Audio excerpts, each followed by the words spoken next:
하루 20분 성경 읽기 유진 피터슨의 메시지 성경. 오늘은 열왕기하 5장부터 시작합니다. 열왕기하 5장. 나아만은 아람 왕의 군사령관으로 그의 주인에게 중요한 사람이었다.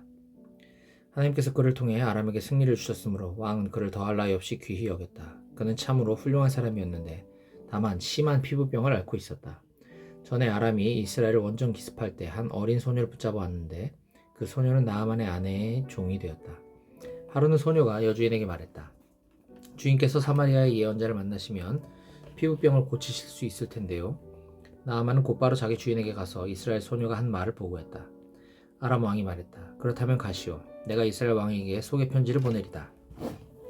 그래서 그는 은 340kg, 금 68kg, 옷 10벌을 가지고 떠났다. 나아만은 이스라엘 왕에게 편지를 전했다. 편지에는 이렇게 쓰여 있었다. 왕께서 이 편지를 받으면 아시겠지만 내가 개인적인 일로 신하 나아만을 왕께 보냈습니다. 그의 피부병을 고쳐주시기 바랍니다. 이스라엘 왕은 편지를 읽고 근심에 사로잡혀 옷을 잡아 찢었다. 그가 말했다. 나에게 이 사람의 병을 고쳐주라니 내가 사람을 죽이거나 살릴 능력이 있는 신이라도 된다는 말인가? 이것은 아람 왕이 시비를 걸려는 수작이다.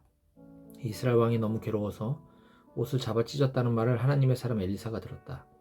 그는 왕에게 전가를 보냈다. 어찌하여 옷을 찢을 정도로 근심하고 계십니까? 그 사람을 내게 보내십시오.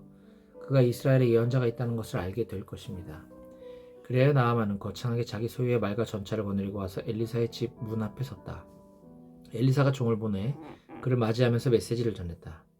요단강에 가서 7번 몸을 담그십시오. 그러면 살갗이 나아서 새 살처럼 될 것입니다. 나아만은 화가 치밀어 발길을 돌리며 말했다. 적어도 엘리사가 직접 나와서 나를 맞이하고 하나님의 이름을 부르며 상처 위에 손을 얹어 병을 없앨 줄 알았다.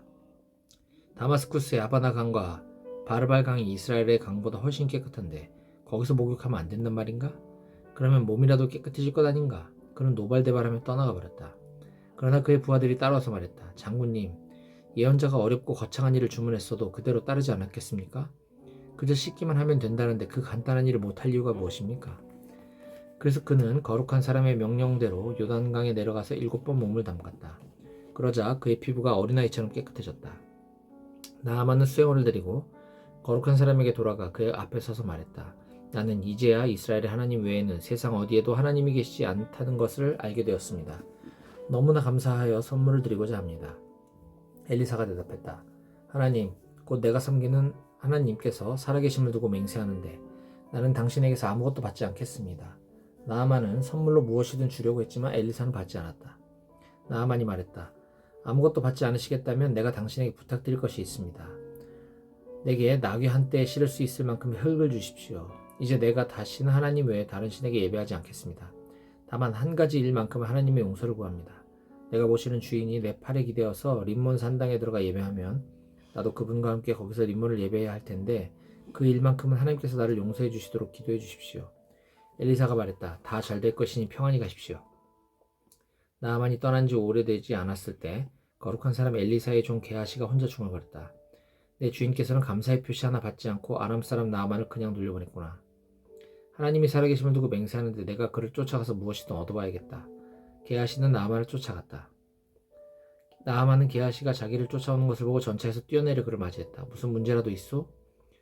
문제가 아니라 일이 좀 생겼습니다. 제 주인께서 저를 보내어 방금 에브라임 산지에서 두 청년이 나타났는데 그들은 예언자 수련생의 형제들입니다.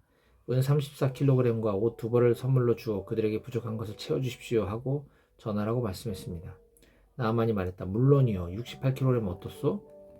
나아만이 우겨서 은을 2자루에 넣어두고 그에게 옷 2벌을 주었다.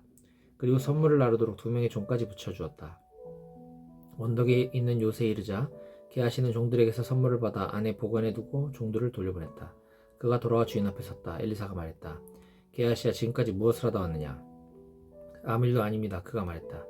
엘리사가 말했다. 그 사람이 전차에서 내려 너를 맞이할 때 내가 영으로 너와 함께 있던 것을 몰랐느냐? 말해보아라. 지금이 내 자신을 돌보고 선물로 내 주머니를 채울 때냐? 이제 나아만의 피부병이 너와 내 집안에 옮아서 영영 낫지 않을 것이다. 게하시가 물러나오니 피부병으로 그의 살갗이 벗겨져 눈처럼 하얗게 되었다. 열왕기하 6장. 하루는 예언자 수련생들이 엘리사에게 와서 말했다. 우리가 선생님을 모시고 살고 있는 이곳은 보시는 것처럼 거동조차 어려울 정도로 비좁습니다. 허락해 주시면 우리가 요단으로 내려가 각각 통나무를 구해다 더 넓은 집을 짓겠습니다. 엘리사가 말했다. 그렇게 하여라. 그러자 그들 중 한 사람이 말했다. 선생님도 우리와 함께 가주십시오. 엘리사가 말했다. 좋다. 엘리사는 그들과 함께 갔다. 그들은 요단에 이르러 나무를 베기 시작했다. 그들 중 한 사람이 나무를 넘어뜨리는데 그만 도끼머리가 떨어져 강 속에 빠져버렸다. 그가 외쳤다. 큰일 났습니다. 주인님. 이것은 빌려온 도끼입니다. 거룩한 사람이 물었다. 어디 빠뜨렸느냐?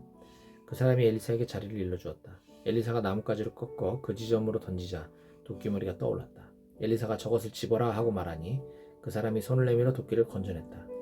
한 번은 아람 왕이 이스라엘과 전쟁 중일 때 신하들과 의논한 뒤에 내가 이러이러한 곳에 복병을 두고자 한다고 말했다. 그러자 거룩한 사람이 이스라엘 왕에게 메시지를 보냈다. 그곳을 지날 때 조심하십시오. 아람 사람이 그곳에 매복해 있습니다.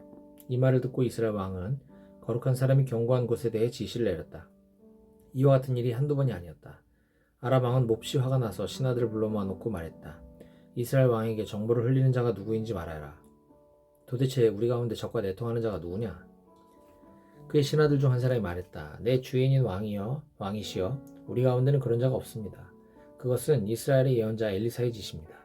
그가 왕의 모든 말을, 심지어 침실에서 속삭이는 귓속말까지도 다 이스라엘 왕에게 알려주고 있습니다. 왕이 말했다.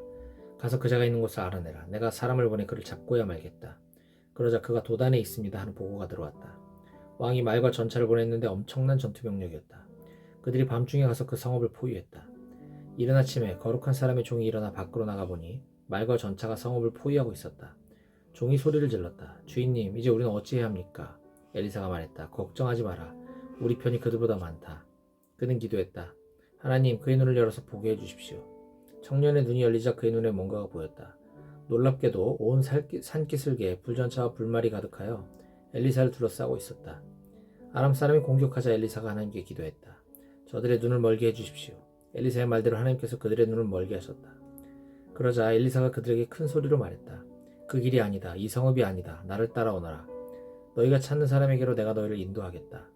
그러고 나서 엘리사는 그들을 사마리아로 인도했다. 그들이 성읍에 들어갈 때 엘리사가 기도했다. 하나님, 저들의 눈을 열어 여기가 어딘지 보게 해주십시오. 하나님께서 그들의 눈을 열어주셨다. 그들이 둘러보니 비로소 자기들이 사마리아에 갇혔다는 사실을 알게 되었다. 이스라엘 왕이 그들을 보고 엘리사에게 말했다. 아버지여, 내가 이 무리를 쳐서 죽여도 되겠습니까? 엘리사가 말했다. 절대로 안 됩니다. 왕께서는 그들을 붙잡는 일에 손 하나 까딱하지 않으셨는데 이제 그들을 죽이려고 하십니까? 안 될 말입니다. 그들을 위해 잔치를 베풀고 주인에게로 돌려보내십시오. 그래서 왕은 그들을 위해 큰 잔치를 준비했다. 그들을 실컷 먹이고 마시게 한 뒤에 해산시켰다. 그러자 그들은 고향에 있는 주인에게로 돌아갔다. 이후 다시는 아람의 기습부대가 이스라엘을 괴롭히지 않았다. 얼마 후에 이런 일이 있었다. 아람 왕 베나닷이 군대를 정비하고 사마리아 포위해 놨었다. 그로 인해 극심한 기근이 발생했다. 음식값이 천문학적으로 치솟아 나귀 머리 하나에 80세겔, 야채 한 대접에 5세겔이었다. 하루는 이스라엘 왕이 성벽 위를 걷고 있을 때 한 여인이 소리쳤다. 왕이시여, 도와주십시오. 왕이 대답했다. 하나님께서 너희를 돕지 않으시는데 내가 무슨 수로 도울 수 있겠느냐? 곡물 창고 일을 돕겠느냐? 아니면 농장 일을 돕겠느냐? 그러면서 왕이 말했다. 내 사연이나 들어보자. 여인이 말했다. 이 여자가 저한테 와서 하는 말이 내 아들을 내놓아라. 오늘은 내 아들을 저녁 식사로 먹고 내일은 내 아들을 먹자고 했습니다. 그래서 제 아들을 삶아서 같이 먹었습니다. 이튿날 제가 이 여자에게 이제 내 차례다. 저녁 식사로 먹게 내 아들을 데려오라고 했더니 이 여자가 자기 아들을 감춰버렸습니다. 왕은 그 여인의 사연을 듣고 옷을 찢었다. 그가 성벽 위를 걸을 때 모든 사람이 맨살 위에 거친 삼배를 입고 있는 그의 모습을 보았다. 왕이 큰 소리로 말했다. 사밧의 아들 엘리사의 머리가 오늘이 다 가도록 그 어깨 위에 붙어 있으면 하나님께서 내게 천벌을 내리시고 또 내게 내리시기를 바란다. 엘리사는 집에 앉아 있었고 원로들도 그와 함께 있었다. 왕이 이미 사형 집행인을 보냈으나 그가 도착하기 전에 엘리사가 원로들에게 말했다. 이 살인자가 내 머리를 베려고 방금 사람을 보낸 것을 아십니까? 사형 집행인이 도착하면 문을 닫아 잠그십시오.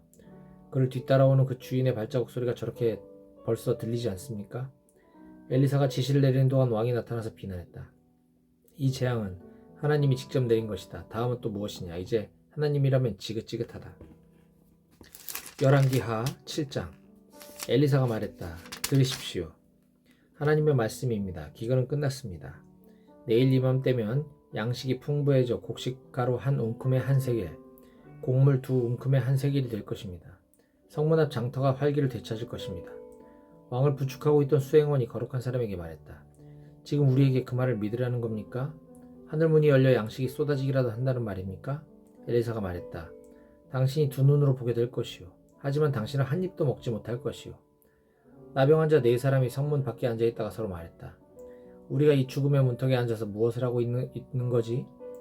우리는 기근에 찌든 성 안에 들어가도 죽고 여기 있어도 죽는다. 그러니 아람 사람의 진에 들어가서 그들에게 자비를 구해보자. 그들이 받아주면 우리는 사는 것이고 죽이면 죽는 것이다. 어차피 잃을 게 없지 않는가? 그래서 그들은 해가 진 뒤에 자리에서 일어나 아람 사람의 진으로 갔다. 진 입구에 이른 그들은 깜짝 놀랐다. 진에 사람이 하나도 없었다. 주께서 이미 아람 군대에게 말과 막강한 군대의 진군 소리를 듣게 하셨던 것이다. 군인들은 이스라엘의 왕이 우리를 공격하려고 햇사람의 왕들과 이집트 왕들을 고용했다 하고 서로 말하면서 겁에 질려 천막과 말과 나귀를 포함한 진 전체를 그대로 버려둔 채 어둠 속으로 죽기 살기로 달아났다. 필사적으로 도망쳤다. 4명의 나병 환자는 진 안에 한 장막으로 들어갔다. 그들은 우선 실컷 먹고 마셨다. 그러고 나서 은과 금과 옷을 가지고 나와 숨겨두고는 다른 장막에도 들어가 물건들을 약탈하고 다시 그것을 숨겨두었다. 이윽고 그들이 서로 말했다. 우리가 이러고 있으면 안 되지. 오늘은 기쁜 소식이 있는 날인데 우리만 즐기고 있지 않은가? 빈둥대며 아침까지 기다린다면 우리는 잡혀서 벌을 받을 것이야. 가자. 가서 이 소식을 왕궁에 알리자. 그래서 그들은 성문 앞으로 가서 큰 소리로 외쳐 상황을 알렸다. 우리가 아람 사람의 진에 갔더니 그곳이 버려져 있었습니다. 사람 하나 없고 소리 하나 들리지 않았습니다. 말과 나귀는 묶인 채로 버려져 있고 장막도 그대로 버려져 있었습니다. 성 문지기들은 왕궁에 그 전말을 알렸다. 왕은 한밤중에 일어나 신하들에게 말했다. 아람이 한 일을 그대들에게 말하겠소. 그들은 우리가 굶주리고 있다는 것을 알고 있소. 그래서 저들이 성 밖으로 나오면 생포하고 성을 취하겠다는 생각으로 진을 떠나 들판에 숨은 것이오. 보좌관 하나가 대답했다. 몇 사람을 보내어 성 안에 남아있는 말 5마리를 가져오게 하십시오. 무슨 일을 당한다 한들 온 성에 닥칠 일만 하겠습니까? 사람들을 보내서 어찌된 일인지 알아보게 하십시오. 그들은 전차들과 말들을 가져왔다. 왕은 그들을 아람 군대 뒤로 보내면서 지시했다. 그들을 정탐하여 무슨 일인지 알아보아라. 그들은 요단강까지 아람 사람의 흔적을 따라갔다. 아람 사람이 겁에 질려 도망치느라 버린 옷이며 장비가 온 길에 흩어져 있었다. 정찰대가 돌아와 왕에게 보고했다. 그때부터 백성은 아람 사람의 진을 약탈했다. 하룻밤 사이에 양식값이 뚝 떨어져 곡식가루 한 움큼이나 곡물 2움큼이 한 세겔에 불과했다. 하나님의 말씀이 그대로 다 이루어졌다. 왕은 자신을 부축하던 수행원에게 명령하여 성문을 관리하게 했다. 그런데 폭도로 변한 백성이 성문으로 쏟아져 나오다 그를 밟아 죽였다. 왕이 거룩한 사람을 찾아왔을 때 그가 했던 말 그대로였다. 그때 거룩한 사람이 왕에게 이렇게 말했었다. 내일 이맘때면 사마리아 성문에서 곡식가루 한 움큼에 한 세겔, 곡물 2움큼에 한 세겔이 될 것입니다. 그러자 그 수행원이 빈정대며 지금 우리에게 그 말을 믿으라는 겁니까? 하늘문이 열려 양식이 쏟아지기라도 한다는 말입니까? 라고 대답했고 다시 거룩한 사람이 당신이 2눈으로 보게 될 것이요. 하지만 당신은 한 입도 먹지 못할 것이요 하고 말했다. 그 말이 그대로 이루어져 결국 그는 백성에게 짓밟혀 죽고 말았다. 열왕기하 8장. 전에 엘리사가 죽은 아이를 살린 일이 있었는데 그 아이의 어머니에게 이렇게 말했었다. 그대는 가족을 데리고 이곳을 떠나 다른 곳으로 가서 사시오. 하나님께서 이 땅에 기근을 명령하셨으니 기근이 7년 동안 계속될 것이오. 여인은 거룩한 사람의 말대로 그곳을 떠났다. 그녀와 가족은 7년 동안 블레셋 땅에서 외국인으로 살았다. 그러다가 7년이 다 되어서 고향으로 돌아왔다. 여인은 곧바로 왕에게 가서 자기 집과 밭을 돌려달라고 청했다. 왕은 거룩한 사람의 종인 게하시와 이야기를 나누던 중이었다. 엘리사가 행했다는 큰 일들을 내게 말해보아라. 그래서 게하시가 죽은 자를 살린 일을 왕에게 이야기하고 있는데 바로 그때 엘리사가 살린 아이의 어머니가 나타나 자기 집과 농지를 돌려달라고 청한 것이다. 게하시가 말했다. 내 주인인 왕이시여, 이 여인이 바로 그 여인입니다. 그리고 이 아이가 엘리사가 살린 그 아들입니다. 왕이 그 일을 자세히 알고 싶어 했기 때문에 여인은 그 이야기를 왕에게 들려주었다. 왕은 한 관리에게 명령하여 그 여인을 돌보게 하고 이렇게 말했다. 이 여인의 재산을 모두 돌려주고 여인이 떠난 때부터 지금까지 그 농지에서 거둔 모든 수익도 함께 돌려주어라. 엘리사는 다마스쿠스로 갔다. 그때 아람 왕 벤하닷이 병들어 있었는데 거룩한 사람이 성읍에 와 있습니다 하는 말이 그에게 전해졌다. 왕이 하사엘에게 명령했다. 선물을 가지고 가서 거룩한 사람을 만나시오. 그를 통해 제가 이 병에서 낫겠습니까? 하고 하나님께 여쭤보게 하시오. 하사엘이 가서 엘리사를 만났다. 그는 자기가 알고 있는 다마스쿠스의 모든 고급 물품을 가져갔는데 낙타 40마리의 실을 만큼의 양이었다. 그가 도착해서 엘리사 앞에 서서 말했다. 당신의 아들 아람 왕 벤하닷이 나를 여기로 보내 제가 이 병에서 낫겠습니까? 하고 당신에게 물어보라고 했습니다. 엘리사가 대답했다. 가서 왕께서는 살게 될 테니 걱정하지 마십시오 하고 전하시오. 하지만 하나님께서 내게 보여주셨는데 사실 그는 죽을 운명이요. 그러더니 엘리사는 하사엘을 뚫어져라 쳐다보며 그의 마음을 읽었다. 하사엘은 속내를 들킨 것 같아 고개를 떨궜다. 그때 거룩한 사람이 눈물을 흘렸다. 하사엘이 말했다. 내 주인께서 어찌하여 우십니까? 엘리사가 말했다. 그대가 장차 이스라엘 자손에게 무슨 일을 행할지 내가 알기 때문이요. 그들의 성을 불태우고 젊은이들을 살해하고 아기들을 메어치고 임신부들의 배를 가를 것이요. 하사엘이 말했다. 개보다도 나을 것이 없는 제가 어찌 그런 끔찍한 일을 저지른단 말입니까? 엘리사가 말했다. 그대가 아람 왕이 될 것을 하나님께서 내게 보이셨어. 하사엘은 엘리사를 떠나 자기 주인에게 돌아갔다. 왕은 엘리사가 뭐라 했어? 하고 물었다. 그가 왕께서는 살게 될 테니 걱정하지 마십시오 하고 말했습니다. 그러나 그 이튿날 누군가가 무거운 이불에 물을 흠뻑 적셔서 왕의 얼굴을 덮어 질식시켜 죽였다. 그리고 하사엘이 왕이 되었다. 이스라엘 왕 아합의 아들 요람 5년에 유다 왕 여호사밧의 아들 여호람이 왕이 되었다. 그는 32살의 왕위에 올라 예루살렘에서 8년 동안 다스렸다. 그는 이스라엘 왕들의 삶을 따랐고 아합 집안과 결혼하여 그 가문의 죄를 이어갔다. 그는 하나님 보시기에 악했다. 그러나 하나님께서는 그분의 종 다윗을 생각하여 유다를 선뜻 멸하지 않으셨다. 다윗의 자손을 통해 등불이 계속 타오르게 하겠다고 약속하셨기 때문이다. 여호람이 다스리는 동안 에돔이 유다의 통치에 반기를 들고 자신들의 왕을 세웠다. 그래서 여호람은 전차 부대를 거느리고 사일로 갔다. 에돔에게 포위되었지만 여호람은 한밤중에 전차병들과 함께 전선을 뚫고 나가서 에돔에 큰 타격을 입혔다. 그러나 보병들은 그를 버리고 도망쳤다. 에돔은 오늘까지도 계속해서 유다에 반역하고 있다. 작은 성읍인 림나도 그때 반역했다. 여호람의 나머지 생애와 시대, 그의 통치에 대한 기록은 유다왕 연대기에 남아있다. 여호람은 죽어서 다윗성의 가족묘지에 묻혔다. 그의 아들 아하시야가 뒤를 이어 왕이 되었다. 이스라엘 왕 아합의 아들 요람 12년에 유다왕 여호람의 아들 아하시야가 유다의 왕이 되어 다스리기 시작했다. 아하시야는 22살의 왕위에 올라 예루살렘에서 1년밖에 통치하지 못했다. 그의 어머니는 이스라엘 왕 오므리의 손녀 아달랴다. 그는 아합 가문이 행한 대로 살고 다스렸으며 하나님 보시기에 악한 죄의 길을 이어갔다. 결혼이나 죄 짓는 것으로도 아합 가문과 한통속이었다. 그는 이스라엘 왕 아합의 아들 요람과 연합하여 길랏 라못에서 아람 왕 하사엘과 전쟁을 벌였다. 활 쏘는 자들이 요람에게 부상을 입혔다. 요람은 하사엘과 싸우다 입은 부상을 치료하기 위해 이스라엘로 물러났다. 유다 왕 여호람의 아들 아하시야는 병상에 있는 아합의 아들 요람을 문병하러 이스라엘로 갔다.